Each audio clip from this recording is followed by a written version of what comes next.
एक बुढ़िया माई थी, उसके 7 बेटे और एक बेटी थी।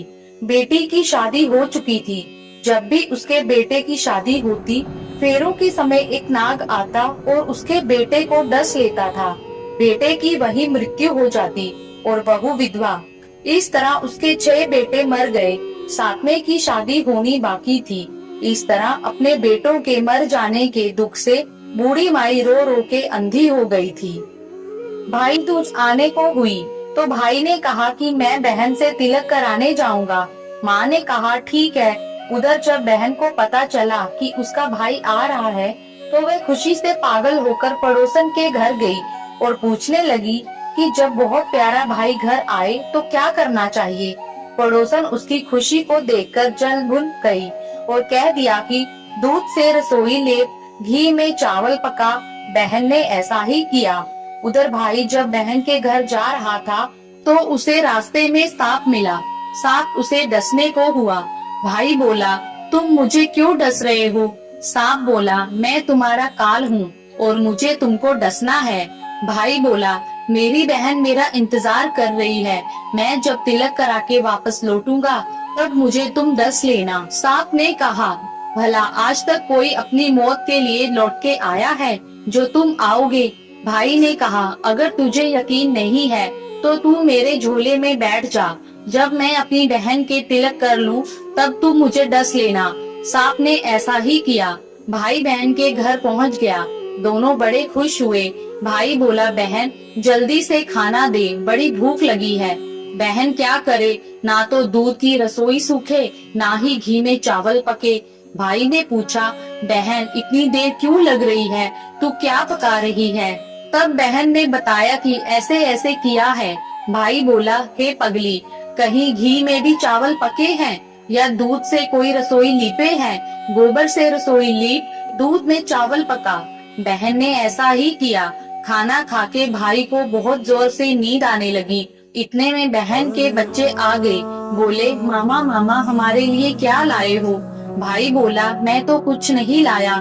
बच्चों ने वह झोला ले लिया जिसमें सांप था। जैसे ही उसे खोला उसमें से हीरे का हार निकला। बहन ने कहा, भैया तूने बताया नहीं कि तुम मेरे लिए इतना सुंदर हार लेके आए हो। भाई बोला, बहना तुझे पसंद है तो तू ले ले, मुझे हार का क्या करना। अगले दिन भाई बोला, अब मुझे जाना है, मेरे लिए खाना रख दे। बहन ने उसके लिए लड्डू बना के एक डब्बे में रख के दिए। भाई कुछ दूर जाकर थक कर एक पेड़ के नीचे सो गया। उधर बहन के जब बच्चों को जब भूख लगी तो माँ से कहा कि खाना दे दो। माँ ने कहा, खाना अभी बनने में देर है। तो बच्चे बोले कि मामा को जो रखा है वही दे दो। तो वह बोली कि लड्डू बनाने के लिए बाजरा पीसा था, वही बचा पड़ा है चक्की में, जाकर खा लो। बच्चों ने देखा कि चक्की में तो सांप पिसा पड़ा है। यह बात माँ को आकर बताई तो वह बावरी सी होकर भाई के पीछे भागी। रास्ते भर लोगों से पूछती कि किसी ने मेरा गैल बटोई देखा, किसी ने मेरा बावड़ा सा भाई देखा। तब एक ने बताया कि कोई लेटा तो है पेड़ के नीचे, देख ले वही तो नहीं। भागी भागी पेड़ के नीचे पहुंची, अपने भाई को नींद से उठाया। भैया भैया कहीं तूने मेरे लड्डू तो नहीं खाए? भाई बोला, ये ले तेरे लड्डू, नहीं खाए मैंने अभी तक। ले दे के लड्डू ही तो दिए थे। उसके भी पीछे पीछे आ गई। बहन बोली, नहीं भाई तू झूठ बोल रहा है, जरूर तूने खाया है, अब तो मैं तेरे साथ चलूंगी। भाई बोला, तू ना मान रही है तो चल फिर। चलते चलते बहन को प्यास लगती है। वह भाई को कहती है कि मुझे पानी पीना है। भाई बोला, अब मैं यहाँ तेरे लिए पानी कहाँ से लाऊं? देख दूर कहीं चील उड़ रही है तो चली जा, वहाँ शायद तुझे पानी मिल जाए। तब बहन वहाँ गई और पानी पीकर जब लौट रही थी तो रास्ते में देखती है कि एक जगह जमीन में 6 शिलाएं गड़ी हैं और एक बिना गड़े रखी हुई थी।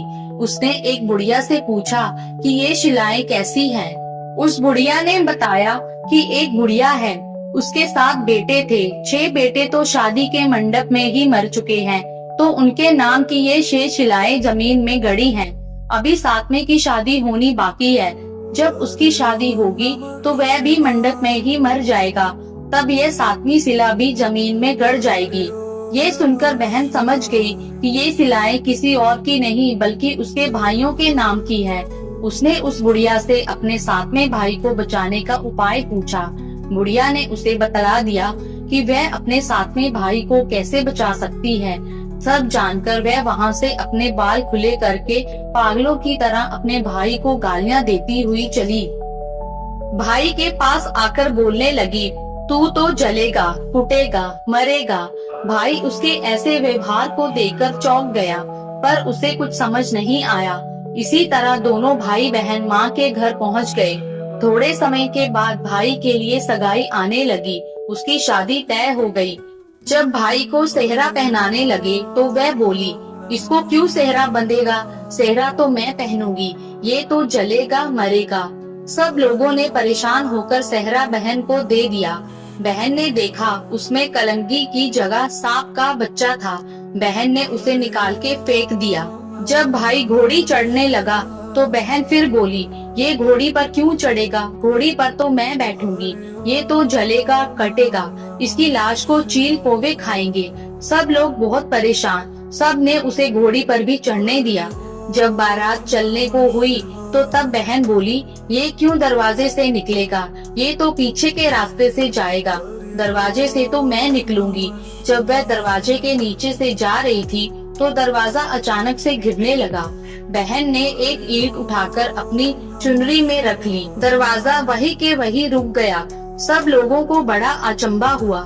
रास्ते में एक जगह बारात रुकी तो भाई को पीपल के पेड़ के नीचे खड़ा कर दिया।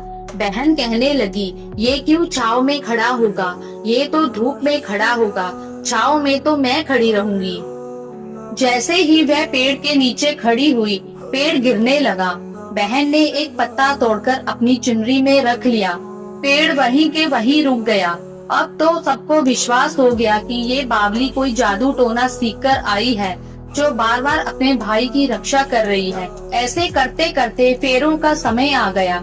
जब दुल्हन आई तो उसने दुल्हन के कान में कहा, अब तक तो मैंने तेरे पति को बचा लिया, अब तू ही अपने पति को और साथ ही अपने मरे हुए जेठों को बचा सकती है। फेरों के समय एक नाग आया। वो जैसे ही दूल्हे को डसने को हुआ, दुल्हन ने उसे एक लोटे में भर के ऊपर से प्लेट से बंद कर दिया। थोड़ी देर बाद नागिन लहर लहर करती आई। दुल्हन से बोली, तू मेरा पति छोड़। दुल्हन बोली, पहले तू मेरा पति छोड़। नागिन ने कहा, ठीक है, मैंने तेरा पति छोड़ा। दुल्हन, ऐसे नहीं, पहले 3 बार बोल। नागिन ने 3 बार बोला, फिर बोली कि अब मेरे पति को छोड़। दुल्हन बोली, एक मेरे पति से क्या होगा? हंसने बोलने के लिए जेठ भी तो होना चाहिए, एक जेठ भी छोड़। नागिन ने जेठ को भी प्राण दिए। फिर दुल्हन ने कहा, एक जेठ से लड़ाई हो गई तो एक जेठ और चाहिए। वो विदेश चला गया तो तीसरा जेठ भी छोड़। इस तरह एक एक करके दुल्हन ने अपने 6 जेठ जीवित करा लिए। उधर रो रो के बुढ़िया का बुरा हाल था कि अब तो मेरा 7वां बेटा भी बाकी बेटों की तरह मर जाएगा। गांव वालों ने उसे बताया कि उसके 7 बेटे और बहुएं आ रही हैं। तो बुढ़िया बोली, अगर ये बात सच है तो मेरी आंखों की रोशनी वापस आ जाए और मेरे सीने से दूध की धार बहने लगे। ऐसा ही हुआ। अपने सारे बहू बेटों को देखकर वह बहुत खुश हुई। बोली, यह सब तो मेरी बावली का किया है। कहाँ है मेरी बेटी? सब बहन को ढूंढने लगे। देखा तो वह भूसे की कोठरी में सो रही थी। जब उसे पता चला कि उसका भाई सही सलामत है तो वह अपने घर को चली। उसके पीछे पीछे सारी लक्ष्मी भी जाने लगी।